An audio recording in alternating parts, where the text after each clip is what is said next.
in almost concentric circles, 1 mile, 5 miles, 10 miles, 15 miles, 25 miles from healthcare. So 2 questions: reliability of data and anything you have on transportation and how it affects life expectancy.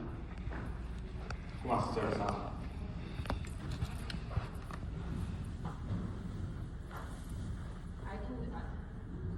I can start.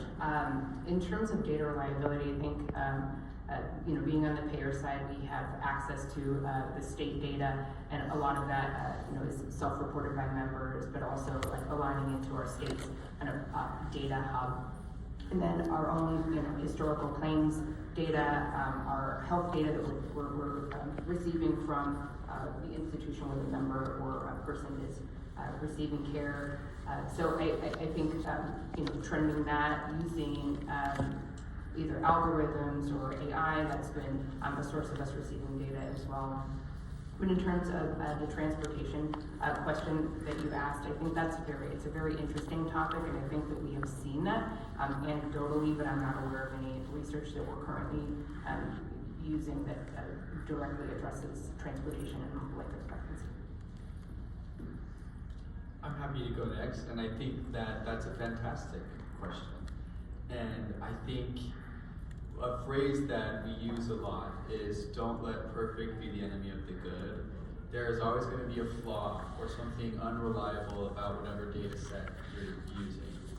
Because at the end of the day, we're just people trying to make mathematical sense of very abstract concepts.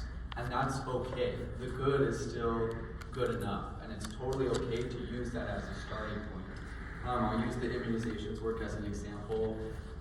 We really needed to understand the stratifications of the immunization rates in the state of Utah, and had a really hard time being able to do this. And so because Intermountain Health is a large health system in Utah, we kind of built the dashboard ourselves, and we said, well, we serve a large enough patient size that our N size is reasonable. Is it perfect? No, because there are counties in our state that we don't have a presence in, and so that is unreliable. Their voice is missing.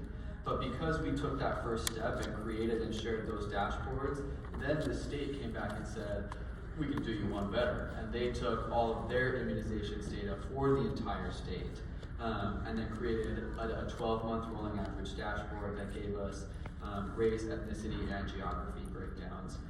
So it increased our reliability. So I think don't get so caught up on that necessarily, and a great place to discuss that is in community coalitions, is to say, what are the gaps in this data set? That doesn't necessarily mean you can't use it, but it's really important to know whose voice is missing, because that's the breadcrumb, right? That's how I know that I'm going to get to something better and more reliable, is when I understand where I'm falling short.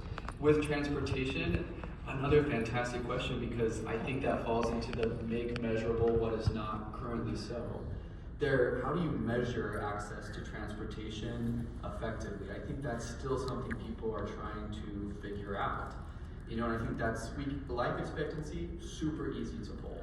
We have pretty good reliable data for life expectancy, but now we're trying to figure out my process outcome is, if I increase transportation, do I see that correlate with life expectancy? And I think that's a great question to ask a community coalition. Ask the people who live there is, how would you measure transportation?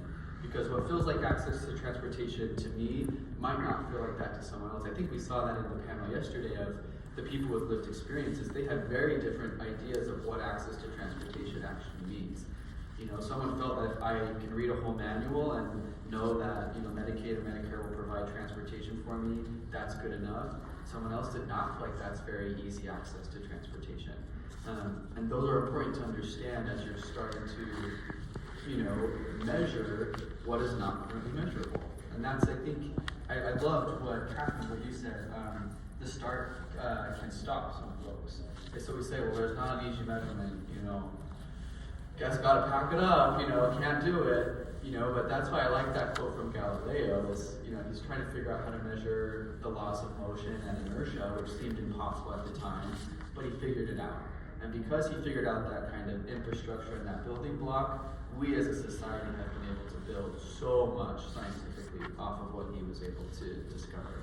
So I think that's a great thing to bring back to, you know, the rural communities and say, what does access to transportation mean to you, and how can we create a reliable measure, and then use that to understand how it correlates with your life expectancy.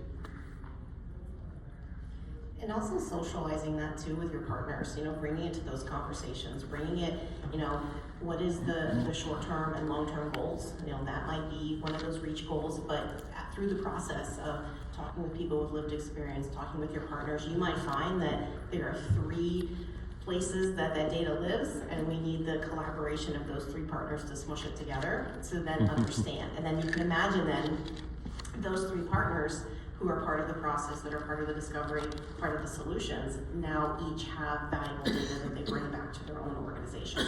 So it's the collaboration, the connection, but also the visionary part of it, that, you know, setting time aside to make sure we're talking about what's next, what does it need to be, where does it need to go, is equally as important as talking about what's the today and what's the tomorrow.